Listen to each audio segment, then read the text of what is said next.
நான் உங்க ஆரோக்கியம் நம்ம இங்க பாருங்க இங்க ஒருத்தர் கேட்கிறாரு, திருப்பரங்குன்ற விவகாரத்தில் உங்களுக்கு வந்த ரத்தம், எங்களுக்கு வந்த தக்காளி சட்னி, அதை வெளிப்பேசணும்னா சிஎம் ஸ்டாலினோ சிஎம் குடும்பத்தாருக்கோ, ஆக்சுவலி தமிழ்நாடு மொத்த அரசியல்வாதிங்க திமுக தான், அது வேற விஷயம், ஒரே குடும்பம் தான். அது மாதிரி இவர் கேட்கிறாரு, உங்களுக்கு வந்தா ரத்தம், எங்களுக்கு வந்து தக்காளி சட்னி, எந்த இடத்துல பாருங்க, இது வீடியோ டவுன்லோட் பண்ணி பார்த்தா வரல, அதனால ஸ்கிரீன்ஷாட் போட்டோ எடுத்திருக்கேன். எப்படின்னு பாத்துக்கோங்க. ஆக்சுவலி ஒரு கலைஞர் வரல, இப்ப 70 பேர் நடுறாங்கல்ல, அப்போ கூட்டணி கட்சி ரவுடி பேர் கேட்கிறான், திருப்பரங்குன்ற மலை மேல தீபத்துனா சோறு கிடைச்சிருந்தா மக்களுக்கு எல்லா பிரச்சனையும் சாலை இருக்கு, அதே ரவுடி பேர் கேட்கிற. நான் என்ன கேக்குறேன், 70 பேர் நட்டா இல்ல ஊன்னா சோறு கிடைச்சிருமா, எல்லா மக்களுக்கும் எல்லா கஷ்டமும் தீர்ந்துருமா? ரவுடி பேர சொல்றாடே, விளக்கு என்ன எதுக்கு ரவுடி பேர் சொல்ற?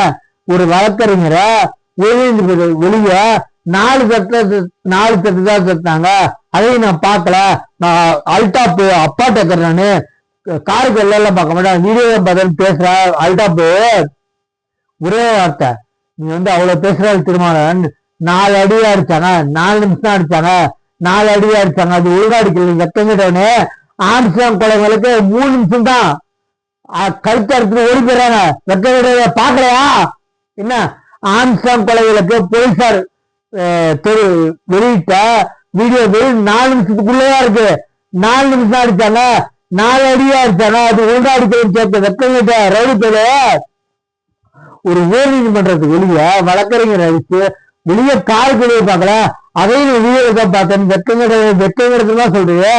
அடி வாங்கணும் சொல்ல எந்த ஜாதின்னு, எந்த ஜாதி அடிச்சுன்னு சொல்ல, அடி வாங்கணும்னு சொல்ல எந்த ஜாதின்னு கேட்டு அடிச்சாருன்னு அடிச்சதுன்னு சொல்ல. நீ எதுக்கு முந்திரி கொட்ட மாதிரி சேவல் கோழியோட ஜாஸ்தி கூற, அவன் எந்த ஜாதின்னு தெரியல அதுக்காக அடிக்கிறது, நீயா வந்து உண்மையை சொல்லி ஒத்துக்கிட்ட ஒரு வழக்கறிஞர். நான் சொல்றேன், உன் வயலுங்க உங்க வந்துருச்சு, பொத்திட்டு ஓடிக்கிடு, உன் மேல வழக்க எழுதி போட்டாங்க, விசாரணை கூட இல்ல, துப்பு கிட்ட ஆட்சி நடந்துருக்கு, துப்பு கிட்ட ஆட்சி கொடு திமுக சகா அப்ப முடிஞ்சு.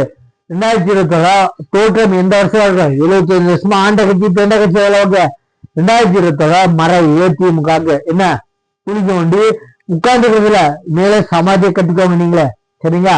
எக்காரணத்தை கொண்டு மக்கள் முடிச்சுக்கிறாங்க, கேள்வி கேட்க ஆரம்பிச்சாங்க. நம்ம நாய்சகரு செல்வ பெருந்தகை பித்தளை தமிழ் செல்வன் தொகுதிக்கு போய் சும்மா தான் இருக்காங்க. 4 வருஷம் ஒரே கேள்விதான், இந்த வாட்டி சொல்லிக்கிறேன், 234 தொகுதி எந்த கேண்டிடேட்னாலும் ஒரே ஒரு கேள்வியோ, 4 வருஷமா எங்க புடுங்க போயிட்டீங்க, நல்லா எழுதி வச்சுக்கோங்க. 234 தொகுதியும் 75 வருஷமா ஆண்ட கட்சி பெண்ட கட்சி விட்டு 4 வருஷம் எங்க புடுங்க போயிட்டீங்க கேட்பாங்க மக்கள். அது தெளிவா 234 தொகுதி எந்த கேண்டிடேட் அனௌன்ஸ் பண்றாங்களோ ஒட்டு மொத்தம் 234 பேர் ஒரே மாதிரி பேப்பர்ல எழுதிட்டு போங்க, மாத்தி சொல்லாதீங்க. ஆல்ரெடி செல்வ பெருந்தகை பித்தளை தமிழ் செல்வன் நாய்சேகர் இவங்க துண்டக்கான துணிக்கண்ணு அந்த கேட்ட ஒரு கேள்விக்கு கோணத்தை அவுத்து போட்டு ஓடி வந்தாங்க. பத்தவா இருந்துக்கோங்க, சரிங்களா? கேள்வி 234 கண்டிப்பா கேட்பாங்க, இந்த ஒரே கேள்விதான், 4 வருஷமா இங்க புடுங்க போயிடுங்க அப்படின்னு கேட்பாங்க, சரிங்களா? அதே மாதிரி எதுக்கானா இந்த கருணாநிதி திருட்டு போயிருக்கால, இவன் திருட்டுத்தனமா ரயில்வே இருந்து திமுகக்கு பொதுமக்களை என்ன மாதிரி பாருங்க, திருநெல் ஏறி இருந்தாரு திருநெல் ஏறி இருந்தாருன்னு சொல்லிட்டு பொதுமக்களை நம்ப வச்சாங்க. இவன் திருநெல் அதாவது திருட்டுத்தனமா இருந்ததா பொதுமக்களை சொல்லி சொல்லி அதை பழக்கப்படுத்திட்டாங்க. திருநெல் ஏறி இருந்தாங்க, திருட்டுத்தனமா ரயில்வே திருட்டு சொல்ற எப்பேற்பட்ட கட்சி தெரியுமா? அவன் செத்தால நைட்டா கோட்டை எழுப்பி எனக்கு சுடுகாட்டை புதைக்க முடியாது, எரிக்க முடியாது, எனக்கு மீனாபித்தாயின்னு கேட்டாங்கல்ல நம்ம நாகரிக தலைவர். அன்னைக்கு எதிர்கட்சி இப்ப இருக்க ஏடிஎம்கே நாங்க அப்பீலுக்கு போறோம் மேல்முறையீடுக்கு போனோம்னு சொல்லியிருந்தா எந்த குடும்பம் போயிருந்தீங்க? இன்னைக்கு திருப்பரங்குன்றம் பிளஸ் ஜனநாயகத்துக்கு நீங்க தூண்டி விட்டு அப்பீல் போறோம். மத்தியானம் 2 மணிக்கு ஜட்ஜ்மெண்ட், 3:30 மணிக்கு அப்பீல் முறையீடு. வெக்கமல்ல? எப்பேற்பட்ட வழக்கறிஞர் வச்சிருக்கீங்க, அரசு வழக்கறிஞர் வில்சார்ட்.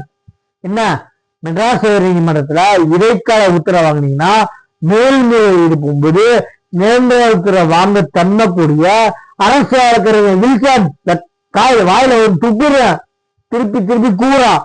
தாவேக்கா வாங்கினது வெறும் இடைக்கால உத்தரவு. ஏடா நீங்க வாங்கினது மெட்ராஸ் ஹைகோர்ட்ல இடைக்கால உத்தரவு.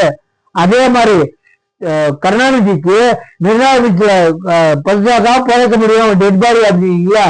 என்ன அவங்க இன்னைக்கு எதிர்கட்சியா இருக்க அன்னைக்கு டிஎம்கே ஏடிஎம்கே ஆட்சியில் இருந்தாங்க. அவங்க அப்பீல் போயிருந்தாங்க. இங்க புடுங்க போயிருங்க அது வரைக்கும் பாடி வச்சிருக்கீங்களா?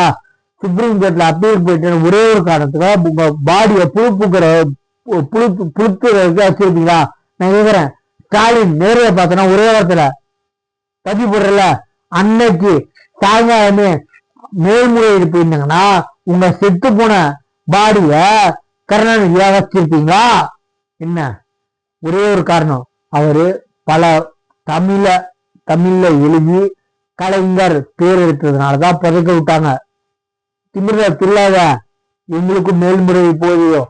உச்சபட்ச வழக்கறிஞர் நீங்க யாரு? அரசு வழக்கறிஞர் வில்சன். தமிழ்நாடு அரசு வழக்கறிஞர். தமிழ்நாடு அரசு வழக்கறிஞர் யாரு?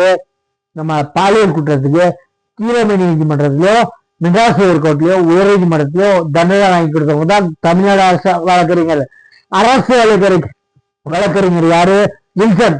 எப்பேற்பட்ட ஆளு உயர் நீதிமன்றத்துல இடைக்கால உத்தரவாங்கன்னா மேல்முறையில் நிரந்தர உத்தரவு வாங்கக்கூடிய வழக்கறிஞர் வச்சிருக்கீங்க. ஸ்டாலின் எப்பேற்பட்ட வழக்கறிஞர் வச்சிருக்கீங்க. நீங்களாம் எப்பேற்பட்ட ஆளு. சேனல் சப்ஸ்கிரைப் பண்ணிப்பாங்க. அன்னைக்கு உங்க கருணாநிதி பாடி வச்சுட்டு மேல்முறையீடு போயிருந்தாங்கன்னா புடிங்கிருக்கீங்களா?